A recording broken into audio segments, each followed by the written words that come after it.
Hello दोस्तों, आज की वीडियो में हम एक्सप्लेन करेंगे एक रोमांटिक ड्रामा मूवी को। इस मूवी को 2017 में रिलीज किया गया था और इस मूवी का नाम है द लिटिल हावर्स। इस मूवी की कहानी में हम 3 नन्स को देखते हैं जो कि एक लड़के के साथ इंटीमेट होना चाहती है। ये लोग उस लड़के के साथ रोमांस करने के लिए क्या क्या करते हैं, यही हमें इस मूवी में देखने को मिलेगा। तो चलिए इस मूवी को शुरू करते हैं। इस मूवी की शुरुआत में हम सिस्टर फर्नांडा को देखते हैं जो कि एक गधे को लेकर चर्च की तरफ जा रही थी। चर्च में उसकी मुलाकात एक दूसरी नन से होती है और इस नन का नाम सिस्टर जेनवरा है। वो फर्नांडा से पूछती है, कल रात तुम कहाँ थी? फर्नांडा कहती है, मैं इस गधे को पकड़ने गई थी क्योंकि ये गधा चर्च से छूटकर भाग गया था। जेनवरा उससे पूछती है, हर रोज ये गधा कैसे भाग जाता है? ये दोनों एक दूसरे से बात कर रही होती है। उसी वक्त वहाँ से एक माली गुजर रहा होता है और वो माली इन दोनों को गुड मॉर्निंग कहता है, लेकिन बदले में ये दोनों उसे बुरा भला कहने लगती है और उसे गालियां देने लगती हैं। इसके बाद जेनवरा हेड सिस्टर के पास जाती है और उसे उस गधे के बारे में बताती है। वो कहती है इस गधे को संभालने की जिम्मेदारी उसे दी जाए। यहीं पे हम एक दूसरी सिस्टर को देखते हैं और इस नन का नाम सिस्टर एलेक्जेंड्रा है जो कि अपने रूम में बैठी होती है। सिस्टर एलेक्जेंड्रा अब चर्च में नहीं रहना चाहती है और वो अब अपने लाइफ को एंजॉय करना चाहती है और बाहर जाकर अपनी लाइफ को जीना चाहती है। दूसरे दिन सिस्टर एलेक्जेंड्रा के फादर उससे मिलने के लिए आते हैं। वो उसे बताते हैं उसके लिए कोई अच्छा लड़का नहीं मिल रहा है क्योंकि लड़के वाले बहुत ज्यादा दहेज मांगते हैं। इस पर सिस्टर एलेक्जेंड्रा कहती है, अगर वो चर्च में पैसे देना बंद कर दे तब दहेज के लिए पैसों का इंतजाम हो जाएगा। उसके बाद सुनकर उसके फादर इस बात को मानने से मना कर देते हैं। अगले दिन हम तीनों नन्स को एक साथ देखते हैं और ये तीनों अपने बुने हुए कपड़ों को लेकर जा रही होती है। तभी वहाँ फिर से वही माली आ जाता है जिसने इन लोगों को सुबह में गुड मॉर्निंग कहा था। वो माली इन लोगों को गंदी नजरों से देखता है। ऐसा करते हुए तीनों नन्स उसे देख लेती हैं और ये तीनों मिलकर उस माली को खूब गालियां देती हैं और इसके बाद उसकी पिटाई भी कर देती हैं। वहीं दूसरी ओर हम फादर थॉमस को देखते हैं जो कि सिस्टर्स के बुने हुए कपड़ों को बाजार में लेकर जाने वाला था और वो बाजार की तरफ निकल जाते हैं। रास्ते में उनकी मुलाकात उसी माली से होती है। वो माली फादर से कहता है अब वो चर्च में काम नहीं करना चाहता है क्योंकि उन तीनों नन्स ने उसे बहुत पीटा है और उसे बहुत सारी गालियां भी दी हैं। फादर थॉमस उसे समझाने की पूरी कोशिश करते हैं और वो कहते हैं अब ऐसा कुछ भी नहीं होगा, तुम इस चर्च को छोड़कर मत जाओ। लेकिन वो माली फादर की बात नहीं मानता है और वहाँ से चला जाता है। इसके बाद हम इस मूवी में लॉर्ड ब्रूनो को देखते हैं जो कि अपनी बीवी फ्रांसिस्का के साथ बैठकर खाना खा रहा होता है। वो अपनी बीवी से काफी सारी बातें कर रहा होता है लेकिन उसकी बीवी का ध्यान अपने नौकर पर था और वो नौकर भी अपने मालकिन को देखे जा रहा था। इसके बाद हम रात में इन दोनों को इंटीमेट होते हुए देखते हैं। इंटीमेट होने के बाद ये दोनों आपस में बातें कर रहे होते हैं। उसी वक्त फ्रांसिस्का अपने नौकर से यह बात कहती है उसके हस्बैंड से कुछ भी नहीं हो पाता है। इसके बाद ये दोनों फिर से इंटीमेट होने लगते हैं। तभी कमरे में लॉर्ड ब्रूनो अंदर आता है। कमरे में काफी ज्यादा अंधेरा था। इस बात का फायदा उठाकर वो नौकर वहाँ से भागने लगता है, लेकिन लॉर्ड ब्रूनो उस आदमी का पीछा करते हुए नौकरों के क्वार्टर तक आ जाता है जहाँ वो नौकर सोने का बहाना करता है। इसके बाद लॉर्ड ब्रूनो सभी नौकरों के चेस्ट पर हाथ रखता है जिससे कि उसे ये बात पता चल जाता कि कौन सा नौकर अभी दौड़कर यहाँ आया है। मैसेडो की दिल की धड़कन काफी तेज थी लेकिन वहाँ काफी अंधेरा था जिसकी वजह से लॉर्ड ब्रूनो उसे पहचान नहीं पाता है।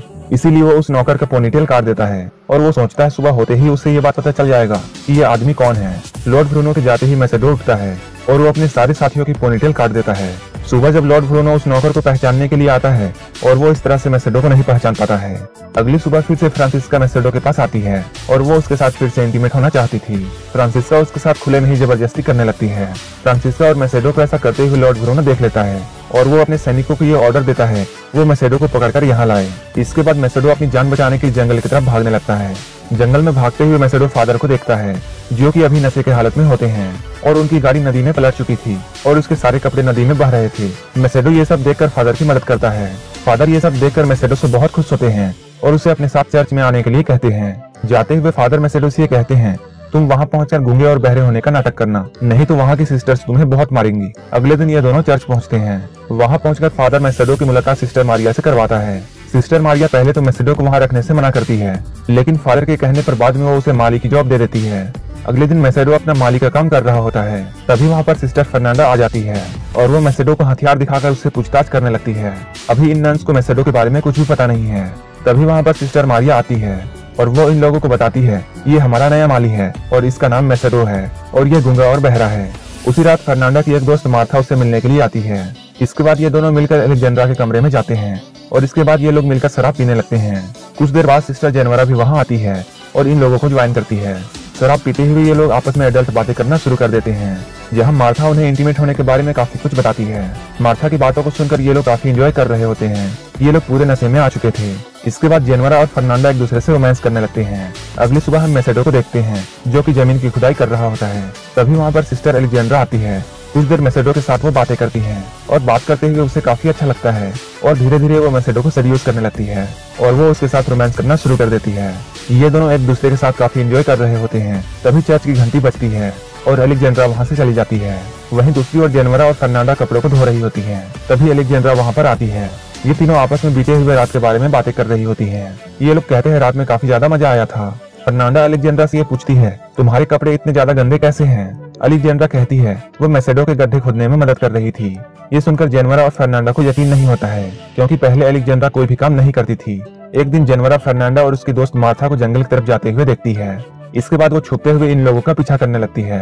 कुछ देर के बाद वो देखती है ये लोग जंगल में बेलाडोना बना रही होती है। बेलाडोना पत्तों से बनाया जाता था और वो एक ऐसा लिक्विड था जिसे यूज करके मर्दों को अट्रैक्ट किया जा सकता था। मार्था फर्नांडा की आंख में बेलाडोना की 2 बूंदें डाल देती है और उसके उंगली में एक कट लगाकर उसका खून पीने लगती है। ये सब होते हुए जेनवरा देख रही होती है। इसके बाद फर्नांडा और मार्था दोनों मैसेडो के कमरे में जाती है। ये दोनों मैसेडो को सेड्यूस करने की कोशिश करती हैं। धीरे धीरे मैसेडो भी इन लोगों की जाल में फंस जाता है। इसके बाद ये तीनों इंटीमेट होते हैं। अपने काम को खत्म करने के बाद ये दोनों मैसेडो के कमरे से चली जाती हैं। अगले सुबह हम बिशप को देखते हैं, जो कि इस चर्च में कुछ दिनों के लिए आए हैं। फादर तोमासो और सिस्टर मारिया उन्हें चर्च में घुमाते हैं। वहीं दूसरी ओर मैसेडो अलेक्जेंड्रा के कमरे में जाता है और मैसेडो उसके साथ भी इंटीमेट होने लगता है। लेकिन इन दोनों का काम चल ही रहा होता है। उसी वक्त वहाँ एक बूढ़ी नन आ जाती है। जब ये दोनों उस बूढ़ी नन को देखते हैं तब ये लोग घबरा जाते हैं। अलेक्जेंड्रा अपने कपड़े ठीक करके उस बूढ़ी नन की मदद करने लगती है। वहीं मैसेडो एक बेड के नीचे छुप जाता है।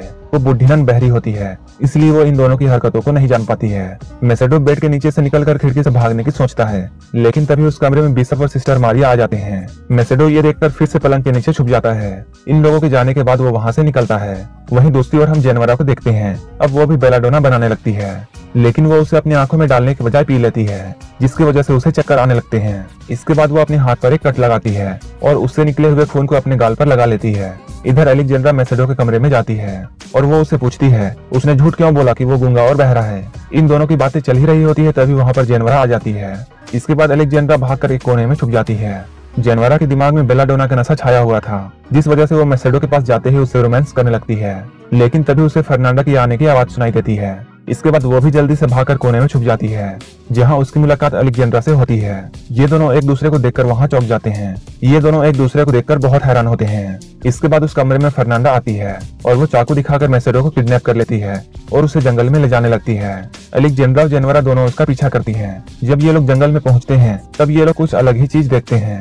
ये लोग देखते हैं जंगल के बीचों बीच आग जली हुई है और उस आग के चारों ओर चुड़ैलें नाच रही हैं। वहीं पास में मैसेडो भी पड़ा हुआ है, जिसे इन लोगों ने रस्सी में बांध दिया है। ये सब देखकर ये दोनों समझ जाती हैं कि फर्नांडा और मार्था मैसेडो की बलि चढ़ाने वाले हैं। मार्था मैसेडो को मारने वाली होती है, तभी वहाँ पर जेनवरा पहुंच जाती है और वो सभी चुड़ैलों को मारने लगती है। मार्था जेनवरा को रोकने की कोशिश करती है, लेकिन जेनवरा एक डंडे से मार्था पर वार करती है, जिससे मार्था बेहोश हो जाती है।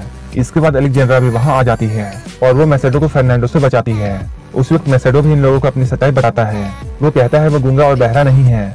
चुड़ैलों को मारते हुए जेनवरा खून में लथपथ हो चुकी थी। इसके बाद वो चर्च की तरफ भागने लगती है। वो चर्च पहुंचकर चिल्लाने लगती है और सभी लोगों को एक जगह जमा करती है। जेनवरा की शोर सुनकर बिशप भी वहां आ जाते हैं। वो बिशप से कहती है फर्नांडा एक डायन है। तभी वहां पर फर्नांडा, अलेक्जेंड्रा और मैसेडो भी आ जाते हैं। ये सब देखकर बिशप सिस्टर मारिया को बाहर बुलाते हैं, लेकिन उसी वक्त सिस्टर मारिया के कमरे से फादर तोमासो बाहर निकलता है, जिसे देखकर सब लोग बहुत हैरान होते हैं। अगली सुबह हम बिशप को देखते हैं, जो कि सभी लोगों को सजा सुना रहा होता है। वो फादर तोमासो को एक दूसरे चर्च में भेज देता है, जहाँ सिर्फ मर्द रहते थे।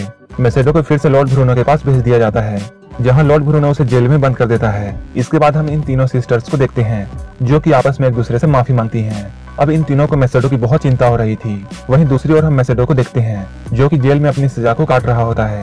तभी वहाँ पर लॉर्ड ब्रूनो आता है। लॉर्ड ब्रूनो कहता है उसने अपनी बीवी को कुत्तों और सुअरों के साथ बांध दिया है। वो ये भी कहता है जब तक उसका मन करेगा वो अपनी बीवी को जिंदा रखेगा, और वो मैसेडो से ये भी कहता है कि वो उसे किस तरह से टॉर्चर करने वाला है। कुछ देर बाद उस जेल में एक कछुआ आता है, जिसके पीठ पर एक मोमबत्ती लगी हुई होती है। उस कछुए को उन तीनों सिस्टर्स ने वहाँ भेजा था, ताकि सैनिकों का ध्यान उस कछुए में लग जाए और ये तीनों मैसेडो को आजाद कर सके। जैसे ही जेल के सैनिक उस कछुए के पीछे जाते हैं, सिस्टर्स वहाँ आकर मैसेडो को नन वाले कपड़े पहना देते हैं और उसे अपने साथ वहाँ से लेकर निकल जाते हैं।